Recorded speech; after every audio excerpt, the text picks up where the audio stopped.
Bismillahirrahmanirrahim. Alhamdulillahirabbil alamin. Wal 'aqibatu lil muttaqin wa la 'udwana illa 'alal zalimin. Wassalatu wassalamu ala khairi khalqihi sayyidina wa maulana Muhammadin wa ala alihi wa ashabihi wa tabi'in wa tabi'in tabi'in wa man tabi'ahum bi ihsanin ila yaumiddin. Subhanaka la ilma lana illa ma 'allamtana innaka antal alimul hakim.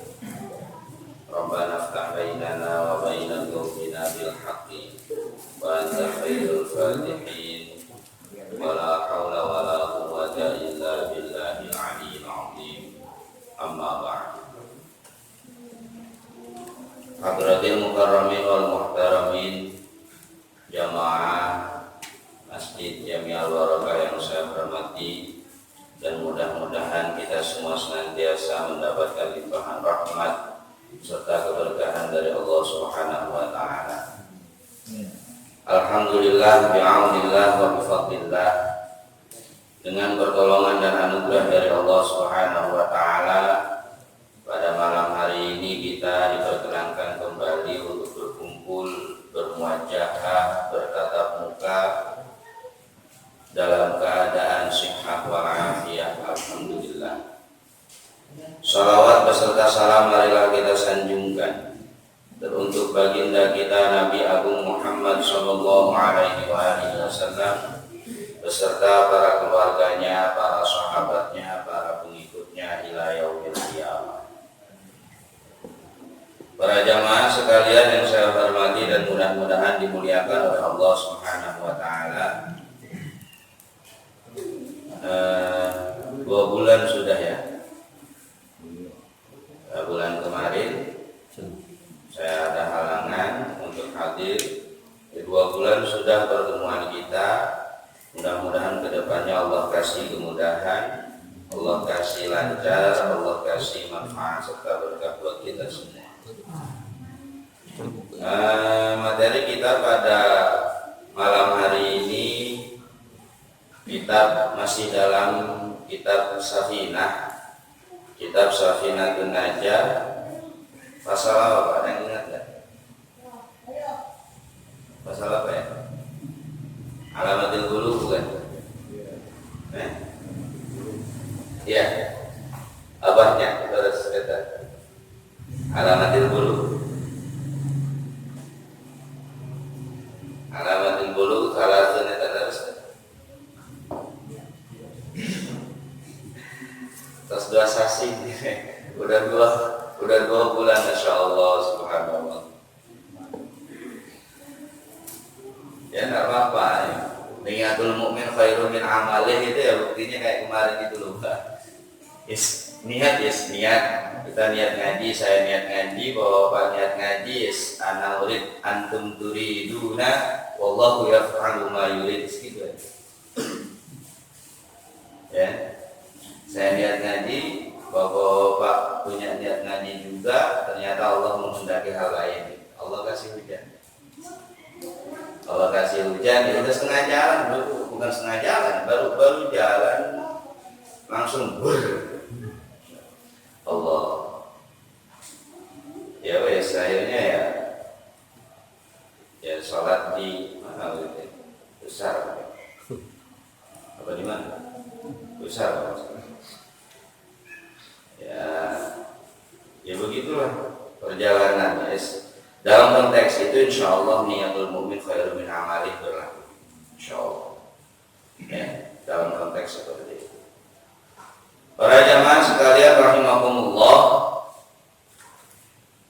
faslun alamatul bulugh, materi kita dari kitab Safinatun Najah pada malam hari ini menjelaskan tentang alamat baligh. Alamat baligh itu batasan yang ditandai, batasan usia tertentu, fase dalam usia tertentu yang ditandai beberapa kejadian. Di sini disebutkan kata Kiai Musannif, ya, dalam bab ini qala al-mu'allif rahimahullah wa nafa'ana bihi wa 'ulumihi fid dini wa dunya wal akhirah. Faslun alamatul bulughi salatun. Ada 3 pasal yang menjelaskan tentang alamat baligh. Itu semuanya ada 3. 2 di antara 3 ini, ya, 2 di antara 3 ini cuma dialami, bukan cuma dialami oleh laki-laki dan wanita. 2 di antara 3 tanda ini dialami oleh laki-laki dan wanita. Sisanya cuma wanita saja. Apa saja sih alamat baligh yang disebutkan di situ? Yang pertama, tamamu khamsa asyrata sanatan. Sempurnanya usia 15 tahun fil dzakari wal untha, untuk laki-laki dan perempuan. 15 tahun.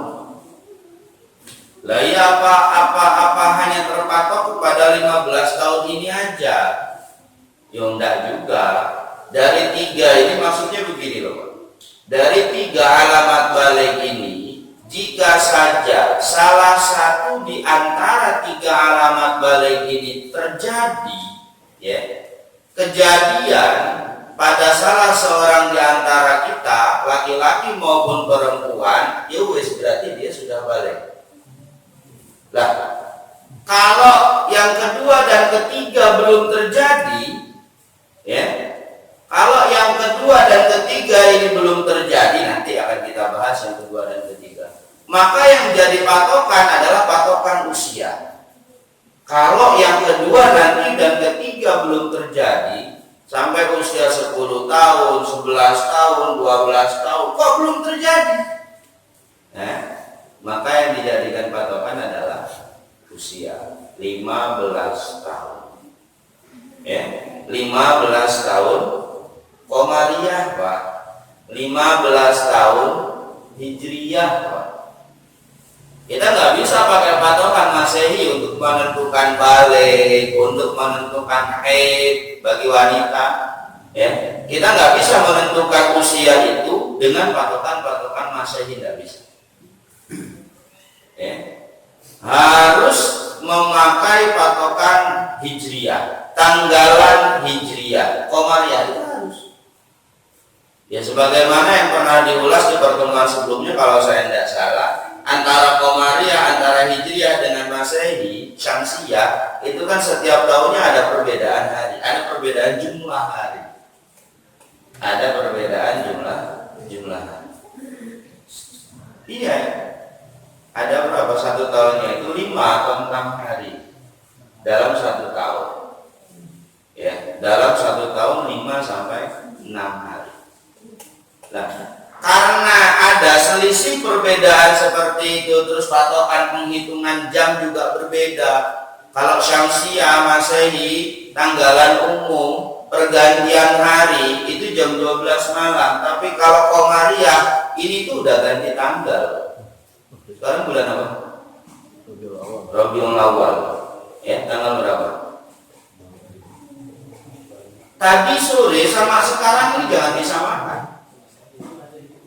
Kalau pertanyaannya sekarang bulan apa, jawabannya Rabiul Awal tanggal berapa, berarti sudah ada peralihan tanggal, perbedaan tanggal antara tadi sore jam 5:30 sama sekarang. Detik ini, saat ini sudah ada pergeseran tanggal, perubahan tanggal. Karena patokannya adalah maghrib, bukan jam 12.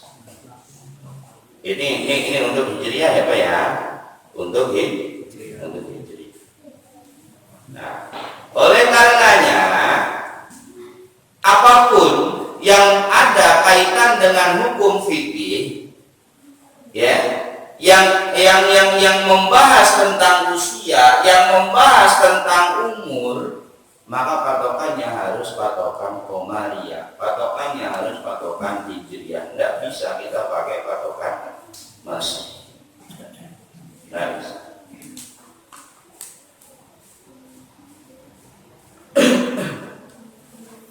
Ya, nggak bisa kita pakai patokan Masehi.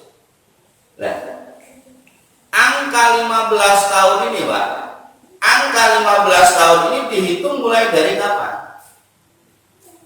Ya, kalau sekarang kalau Masehinya ya, kalau Masehinya saya 32 tahun.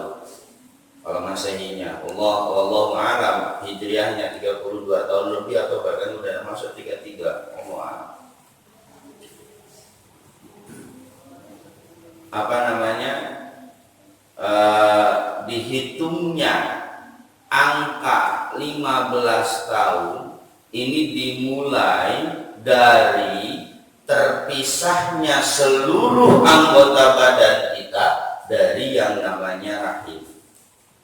Artinya kalau fase kehidupan manusia, fase kehidupan makhluk, khususnya manusia itu Pak, ini kan ada, kita melewati berapa alam, itu yang juga pernah dibahas di makom ini, di mahal ini, di tempat ini. Ya, ada berapa fase alam yang kita lewati. Sebelum alam dunia kita tahu ada yang namanya alam rahim. Ya. Setelah kita berpindah dari alam rahim secara utuh, ya, dari mulai kepala sampai kaki, kita dipindahkan oleh Allah ke alam dunia seutuhnya. Mulai saat itu dihitung patokan usia 15 tahun. Mulai saat itu. Ya. Mulai saat itu. Ya, kalau kayak sekarang nih, kemarin tanggal berapa Rabiul Awal? 5 apa 6? Sekarang tanggal 7 berarti.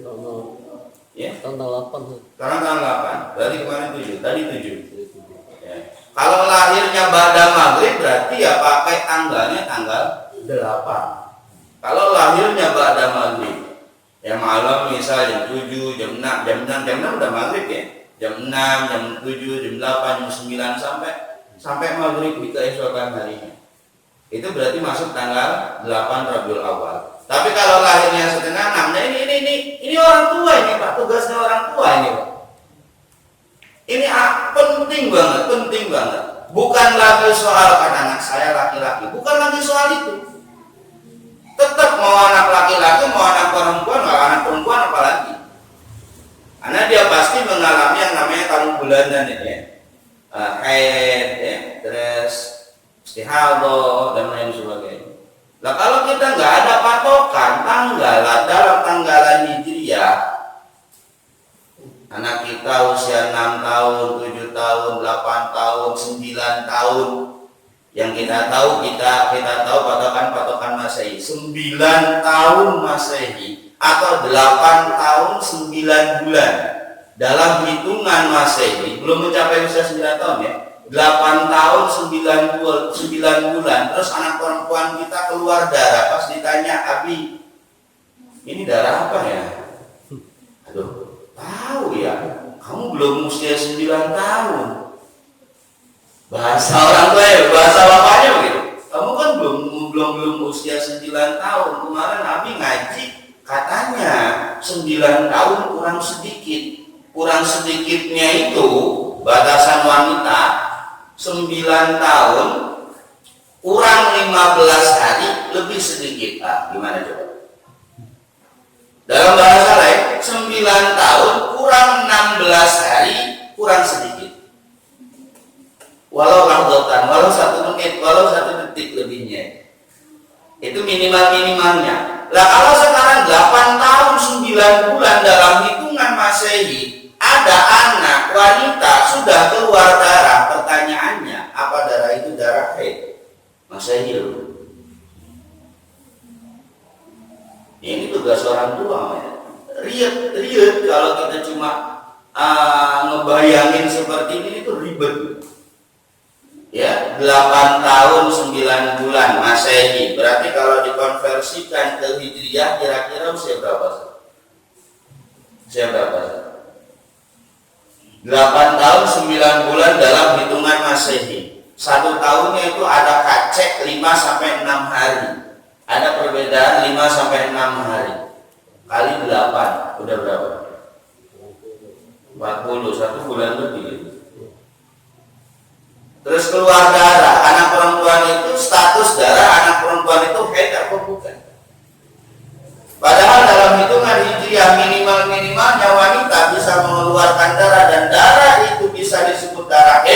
usianya adalah 9 tahun kurang 16 hari kurang sedikit.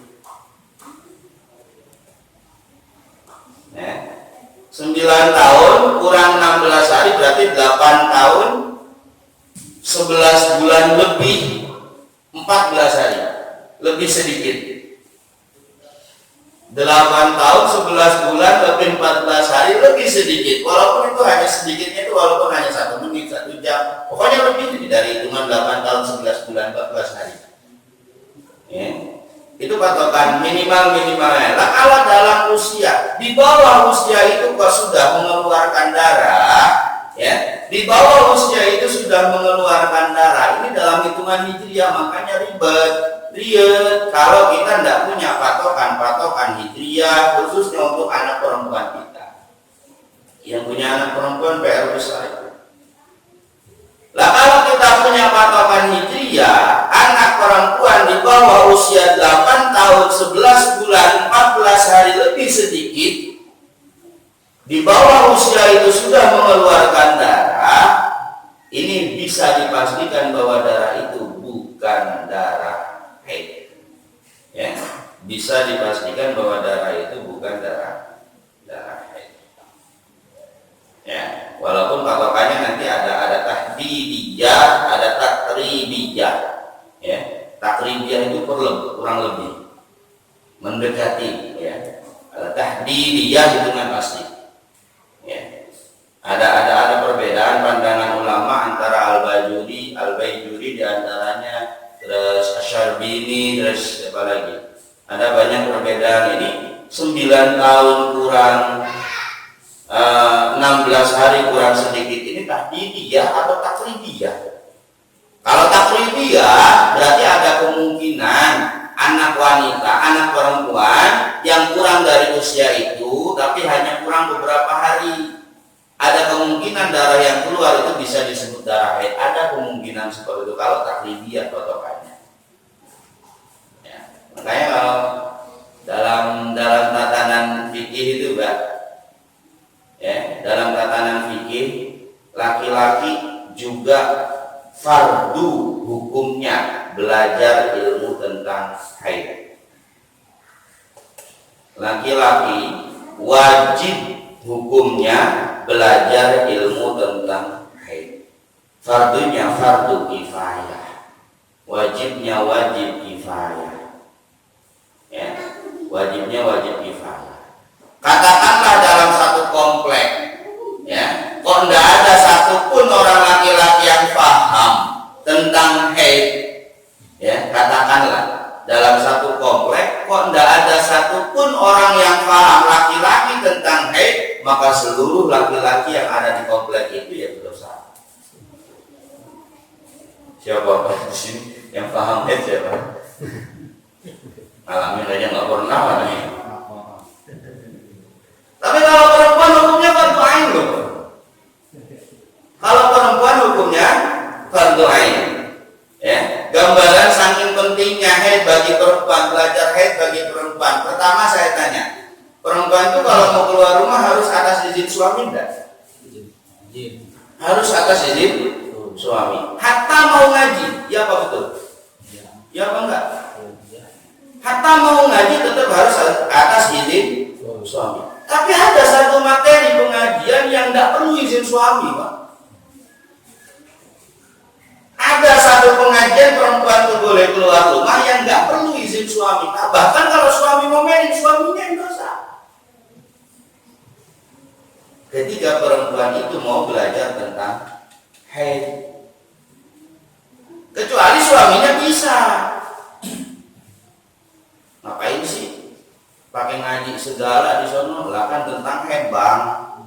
Lalu kata gua nggak bisa tentang haid, udah mari sama gua, enakan juga sama gua malah kilo sendiri. Nah kalau begitu boleh. Tapi kalau yang dasar lakinya kagak paham haid, terus istrinya mau belajar haid dilarang-larang, ngapain suruh ngaji? Mending layani gua. Nggak bisa, itu nggak bisa dibandingkan. Hatta melayani suami itu nggak bisa dibandingkan. Hukum fardu ain bagi setiap perempuan belajar tentang ilmu haid.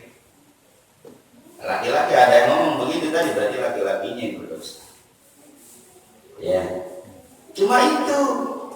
Belajar Al-Quran tetap harus izin suami. Tajwid maksudnya, tahsin dan lain sebagainya tetap harus izin suami. Belajar apa lagi tetap harus izin suami. Tapi khusus untuk suami ngomelin, suami yang dosa. Ya, suami ngomelin, suami yang dosa. Aduh, gimana coba itu?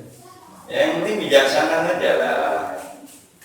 Jadi suami yang penting bijaksana. Iya benar, perempuan kalau mau keluar rumah harus atas izin suami. Masa iya mau beli cabai gara-gara nggak bilang, suaminya tidur dibangunin susah, kebluk. Mau beli cabai, kalau udah balik lagi ke rumah, suaminya bangun ditanya dari mana lu beli cabai? Kenapa nggak bilang-bilang gua? Kalau mau dibalikin tuh sama bini lah, siapa yang suruh tidur kebluk? Untung aja kagak disiram, marah kagak disiram dimarahin. Serba salah jadi istri memang. Ya bu ya, mustami'ah di rumah ya. Ya laki-lakinya yang harus bijaksana. Dan itu yang pertama. Yang kedua adalah intilam. Intilam fil dzakar wal untha lil ismi sinina. Mimpi basah, mimpi keluar mani, mimpi keluar sperma bagi laki-laki dan perempuan yang sudah mencapai usia 9 tahun. Ini yang saya bilang tadi, perbedaan antara tahdiriyah dengan takribiyah yang saya singgung tadi di awal. Tapi tetap patokannya mau 9 tahun, 15 tahun, terus nanti kewajiban sholat 7 tahun, boleh mukul anak 10 tahun, itu semuanya pakai hijriah, semuanya pakai komariah, nggak ada yang pakai samsiah, nggak ada yang pakai masehi. Semuanya kewajiban-kewajiban itu 7 tahun, terus 10 tahun, 9 tahun, 15 tahun, itu semuanya pakai patokan hitungan-hitungan hijriah, nggak ada yang pakai samsiah. Perbedaannya hanya tahdiriyah ataupun takribiyah saja. Ya. Hitungan itu 9 tahun, 7 tahun, 10 tahun itu hitungan pasti atau hitungan kurang lebih itu jadi yang jadi titik perbedaan cuma itu toh. Kalau komariahnya tifak harus pakai komariah, harus pakai hitungan hijriah. Mimpi basah al-imna wa ilam yakhruj al-mani, walaupun enggak keluar. Ini loh, ihtilam bagi laki-laki ataupun perempuan yang sudah mencapai usia 9 tahun hijriah, ihtilam keluar mani, mimpi basah, mimpi keluar mani, wa ilam yakhruj al-mani, walaupun dalam kenyataan itu si sperma nggak keluar, tapi mimpinya mimpi keluar, ya, wa ilam yakhruj al-mani, walaupun nggak keluar, ya. Walaupun tidak keluar, ini tetap jadi tanda balik. Walaupun tidak keluar, cuma ihtilam kok, cuma ihtilam saja, cuma mimpi saja. Jadi lazatnya, kita merasakan lazatnya sensasi keluarnya sperma itu cuma di dalam mimpi saja. Walaupun secara kenyataan pas bangun gitu, ya nggak basah, tapi mimpi dari tadi pas tidur. Nah ini sudah jadi tanda bagi laki-laki ataupun perempuan, anak laki-laki maupun anak perempuan, tanda daripada baliknya mereka. Bagilah anak laki-laki dan perempuan yang sudah berusia 9 tahun hijriyah. Ingat ya, ihtilam bisa jadi tanda balik kalau dialami oleh anak laki-laki atau perempuan yang sudah mencapai usia 9 tahun. Kalau anak usia 6 tahun kelas 1 SD, 7 tahun, 8 tahun kok sudah ihtilam, daya takhayyulnya terlalu tinggi, sensasinya terlalu tinggi melebihi batas anak-anak seusianya, tetap mau ihtilam berapa kali pun itu tidak bisa dijadikan tanda balik. Catatan litis sinina bagi anak-anak usia 9. Kalau di bawah itu tidak bisa dijadikan tanda balik. Kalau di bawah itu, kalau di bawah itu, satu, ya, wa illam yakhruj al-mani. Pokoknya ihtilam aja yang penting.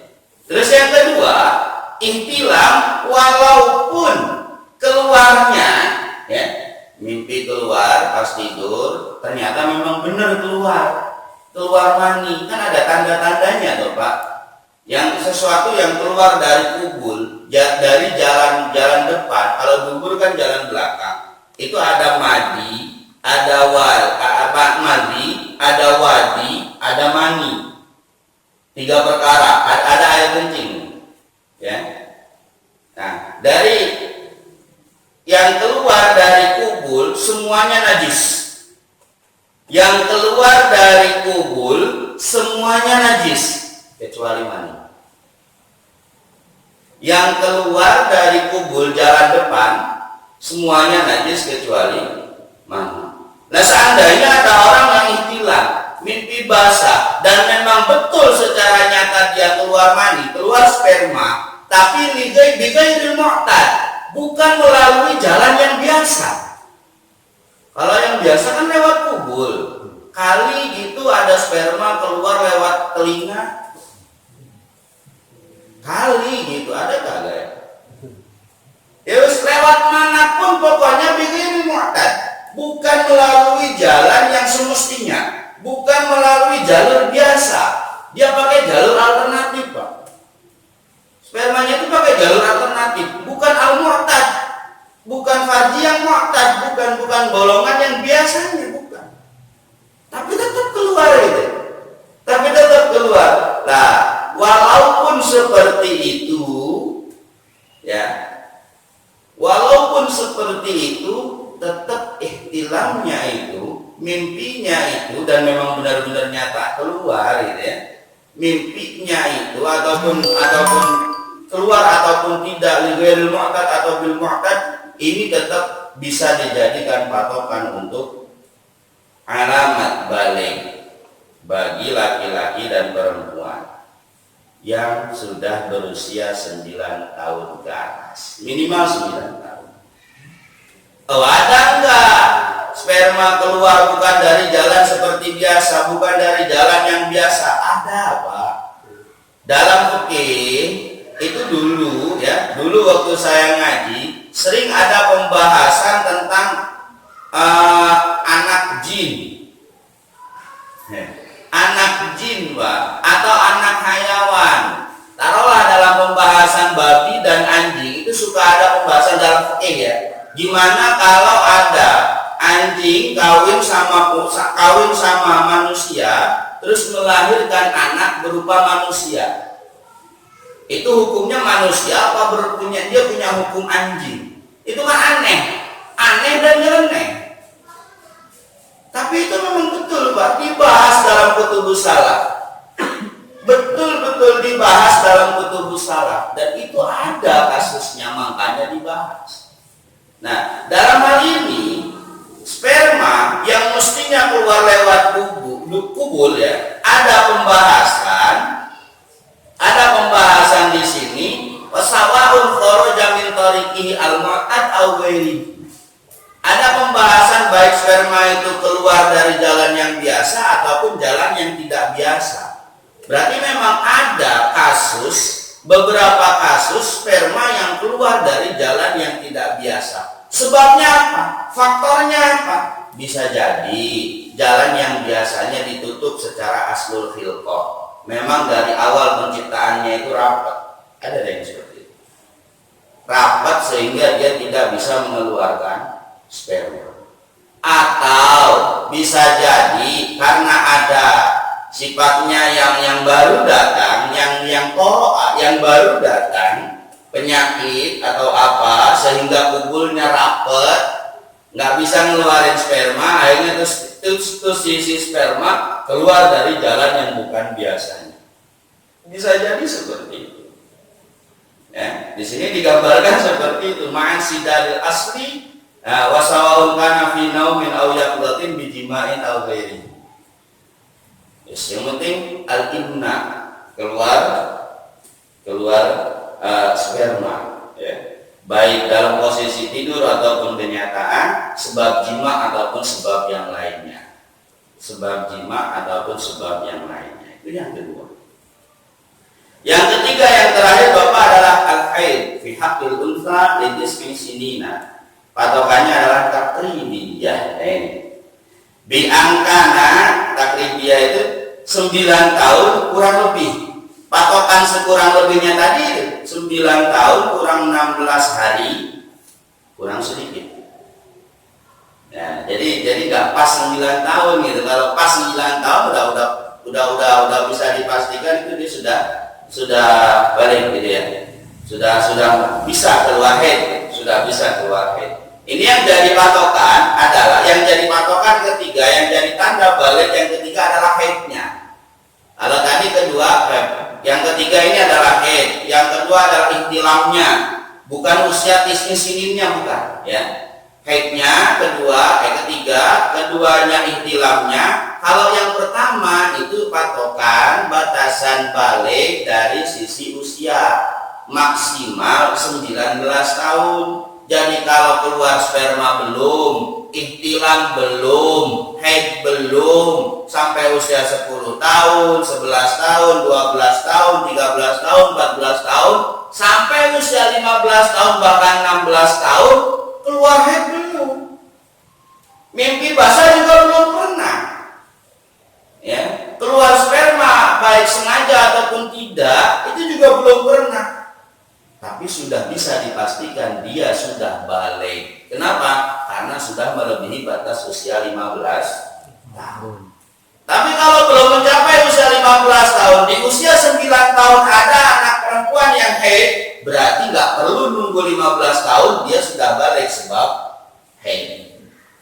Sebelum usia 15 tahun, di usia 9 tahun ada anak laki-laki yang keluar sperma, tidak perlu nunggu 15 tahun. 9 tahun ketika dia keluar sperma, seketika itu dia berstatus menjadi balik karena sudah mengalami tanda-tanda balik.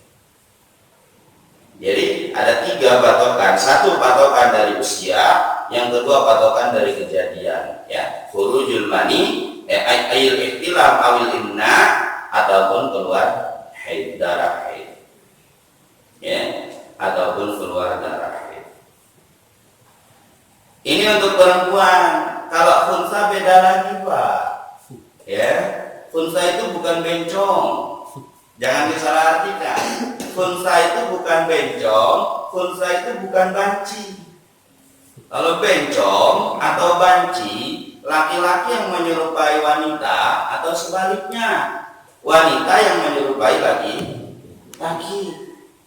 Ya, tapi rata-rata sih laki-laki yang menyerupai wanita itu yang kita sebut bencong. Itu yang kita sebut banci. Beda dengan khunsa. Jadi jangan disamakan. Kalau bapak lagi mutola'ah kita gitu melihat istilah khunsa, oh bencong, nggak bisa, Pak. Khunsa itu memang ada orang-orang tertentu yang Allah kasih bonus. Jadi gimana nggak disebut bonus, Pak? Dia punya kelamin 2. Ya, kita punya kelamin kan 1. Jadi dia punya kelamin 2, dua-duanya aktif, coba. Ini khunsa, dua-duanya aktif. Ada juga khunsa dikasih 2 kelamin, salah satu di antara keduanya aktif. Ada yang seperti itu. Maka itu hukumnya ya yang mana yang aktif. Kalau yang perempuan yang aktif berarti hukumnya hukum perempuan. Kalau yang laki-laki yang aktif berarti hukumnya hukum laki-laki. Tapi kalau yang dua-duanya yang aktif, hukumnya gimana coba? Oh, ya. Makanya disebut khunsa muskil. Ya, dalam istilah fikih itu disebut khunsa muskil. Dia punya 2 kelamin, dua-duanya aktif. Yang tadinya namanya khunsa, 2 kelamin, tambah dua-duanya aktif, ditambah istilah al-muskil yang menyulitkan. Bingung kan, dua-duanya aktif. Ya. Nggak perlu nyari laki-laki buat memuaskan nafsu, nggak perlu nyari perempuan buat memuaskan nafsu, lawan dua-duanya dia aktif. Dua-duanya ada di depan ngerendeng gitu. Jangan dibayangin. Jangan dibayangin. Makanya ada istilah khunsa muskil. Lah untuk orang-orang yang seperti ini, amal khunsa hukmuhu, hukumnya khunsa ya dalam permasalahan ini, annahu in amna min zakarihi wa hadha min farjihi hukima bibulughi. Jika dia keluar sperma dari zakarnya, keluar darah haid dari farjinya, maka hukima bibulughihi. Khunsa yang seperti itu tadi dihukumi balignya. Jadi status balig itu sudah melekat pada dirinya. Tapi kalau cuma salah satunya saja, belum. Cuma zakarnya saja yang mengeluarkan sperma, farjinya belum mengeluarkan darah haid, itu belum. Ya. Cuma zakarnya saja.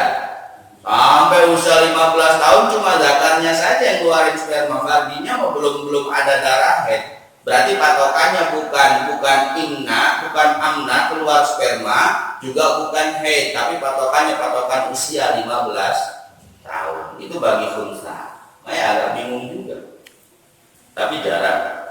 Ya, ada tapi jarang. Nah ini perlu kita ketahui. Biar nggak salah paham nanti. Ya, biar nggak salah paham. Jadi harus dua-duanya keluar. Sebelum mencapai usia 15 tahun, misal contoh beginilah. Tadi kan ihtilam itu 9 tahun ya. Kalau haid juga 9 tahun, berarti patokan ihtilam keluar sperma, ihtilam awil imna itu 9 tahun, haid 9 tahun. Dua-duanya 9 tahun. Misal ada seorang khunsa usia 10 tahun, zakarnya saja yang baru mengeluarkan sperma, ya. Zakarnya saja, kelamin laki-lakinya saja yang baru mengeluarkan sperma. Kelamin wanitanya bersih dari darah haid 10 tahun. 12 tahun, 2 tahun kemudian setelah keluarnya sperma si zakar, farjinya mengalami darah haid. Nah, farjinya mengalami darah haid. Berarti kan dua-duanya ini sudah keluar, Pak.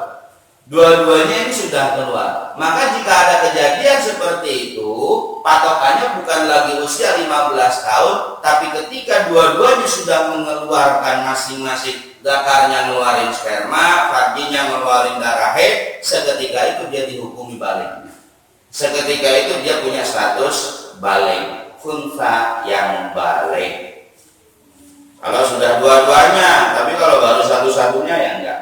Salah satunya enggak. Belum bisa dihukumi baligh.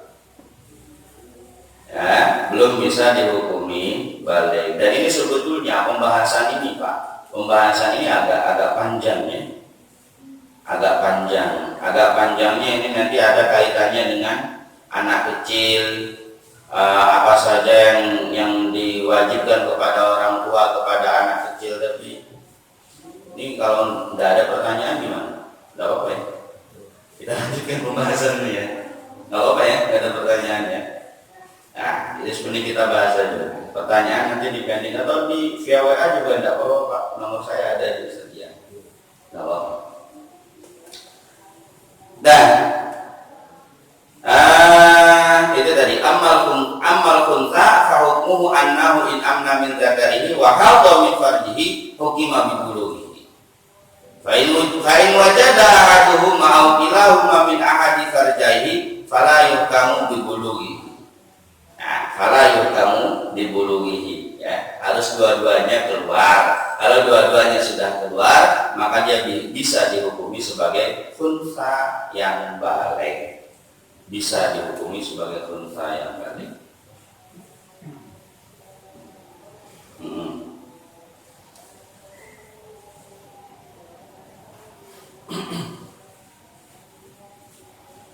Kapan orang tua wajib menyuruh anaknya? Kapan orang tua wajib menyuruh anaknya untuk mengerjakan kewajiban untuk mengerjakan ibadah macam sholat, ya. Menyuruh anaknya untuk sholat, menyuruh anaknya untuk puasa, menyuruh anaknya untuk ibadah-ibadah yang lain. Kapan? Orang tua wajib menyuruh untuk melakukan ibadah-ibadah itu ketika anak-anaknya sudah mencapai usia 7 tahun secara sempurna. Lagi-lagi ini Hijriyah Pak, Qamariyah, bukan Syamsiyah. 7 tahun secara sempurna. Idza mayyaza, catatannya ketika di usia 7 tahun itu sudah tamyiz. Idza mayyaza, ketika sudah tamyiz. Patokan tamyiz, wa haddut tamyiz huwa ayyasira bihaitsu yaqulani wahdahuma wa yashribani wahdahuma. Dia bisa makan sendiri, dia bisa minum sendiri, dia bisa cebok sendiri, ya. Dia bisa minum sendiri, dia bisa cebok sendiri, dia bisa minum sendiri, makan sendiri bisa. Lah, 7 tahun catatan kalau sudah tamyiz. Kalau tamyiznya duluan gimana Pak? Usianya belum nyampe 7 tahun, baru 5 tahun atau 6 tahun. Qamariyah ya, Hijriyah ya. Tapi dia sudah tamyiz, makan sudah bisa sendiri, minum sudah bisa sendiri, cebok sudah bisa sendiri. Ya tentu dengan aturan yang berlaku dalam syariat, ya, karena di bawah pengawasan kita sebelumnya. Kalau tamyiz sudah, tapi belum mencapai usia 7 tahun, orang tua wajib nggak memerintahkan? Patokannya Bapak, kewajiban itu bagi orang tua patokannya di usia. Patokannya di usia 7 tahun, ya, ada qaidnya lagi ketika sudah tamyiz. Tapi kalau usianya belum mencapai 7 tahun kok sudah tamyiz, tetap belum wajib. Tetap belum wajib. Bal yusannu, tapi disunnahkan. Bal yusannu, tapi disunnahkan. Idza mayyaza qabla sam'i fala yajib bal yusannu. Tidak ada kewajiban untuk memerintahkan anak-anaknya untuk ibadah, belajar ibadah, tapi disunnahkan. Makanya kalau kita di kampung dulu, saya di kampung dulu itu Pak, sama orang tua dan sampai orang tua yang sekarang pun, maksudnya orang-orang tua sekarang zaman now di kampung, itu suka ada istilah kalau puasa Ramadan, puasa johor. Puasa johor itu kira-kira cuma ada di Indonesia. Apa ia ada di syariat? Tidak ada. Apa ia ada? Apa ia itu disebut bid'ah? Ya semoga lah mau disebut bid'ah ataupun enggak, tapi dalam rangka itu dilakukan dalam rangka tamrinat, bukan menyusun atau membuat agama baru, ajaran baru, itu bukan. Tapi dalam bentuk tamrinat. Tamrinat itu apa? Latihan. Ya. Latihan. Pondok-pondok pesantren Pak, pondok-pondok pesantren dimanapun itu ada yang mewajibkan seluruh santri wajib puasa Senin Kamis. Ah, coba itu. Coba kalau kita pikir itu. Bid'ah lagi. Kita tahu dan maklum toh, Senin Kamis itu adalah puasa Sun. Ini kok ada pondok yang mewajibkan gitu loh. Coba itu. Nah ini nulayani syariat, ini berbeda dengan syariat. Ya enggak juga, itu dalam rangka tamrinat. Konteksnya kita perlu lihat lah. Begitu juga orang-orang tua kita, orang-orang tua saya dulu, orang-orang tua kita di kampung dulu mengajarkan kepada anak cucunya, lah kalau belum kuat sampai maghrib ya udah nggak apa-apa, nanti johor buka, setelah buka puasa lagi. Atau setelah buka ya udah nggak puasa, jadi puasa itu benar-benar cuma setengah hari sisanya itu nggak puasa. Tapi lagi-lagi saya tekankan itu bukan bikin ajaran baru, pemahaman baru, tapi dalam rangka tamrinat, dalam rangka latihan. Nah ya, ada apa? Walaupun sebenarnya belum kelar pembahasan, tapi nggak apa-apa. Untuk pembahasan secara umumnya insya Allah sudah selesai kaitan dengan 3 tanda alamat balik tadi. Faslun syurutu ijza'il hajar thamaniyah, syarat diperbolehkannya menggunakan batu dalam rangka istinja itu semuanya ada 8. Allah a'lam bishawab. Insyaallah di pertemuan selanjutnya kita akan bahas, mudah-mudahan selalu istiqomah, sehat walafiat, selalu ada dalam lindungan dari Allah Subhanahu wa taala. Assalamualaikum warahmatullahi wabarakatuh. Waalaikumsalam.